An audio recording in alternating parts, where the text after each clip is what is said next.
Dans le judaïsme, la préparation d'une chose est souvent plus importante que la chose elle-même.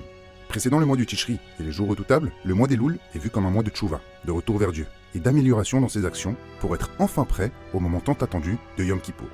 De ce fait, plusieurs choses sont à prendre en compte, afin de passer un mois des Louls dans les meilleures conditions. À l'image d'un roi qui, avant de rentrer dans son palais pour l'année qui arrive, campagne à l'extérieur près de ses fidèles et reçoit tout le monde d'un visage souriant et accueillant.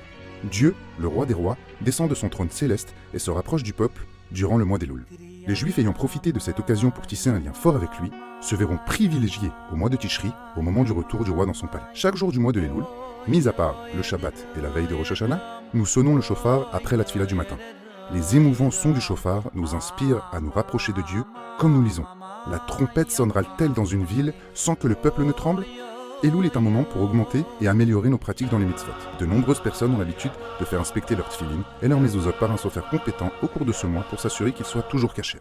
En cette période particulière, il convient de consacrer un peu de temps au cheshbon nefesh, au bilan de notre âme, en faisant le bilan de nos activités, nos pensées et nos conversations de l'année écoulée.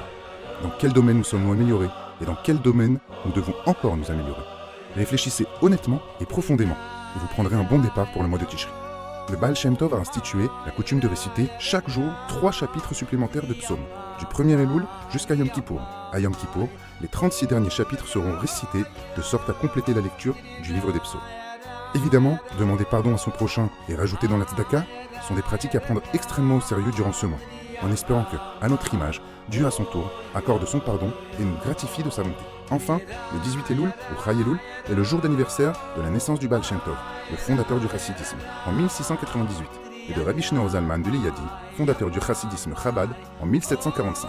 C'est un jour particulièrement puissant qui insuffle une vitalité redoublée au service divin du mois d'Elul.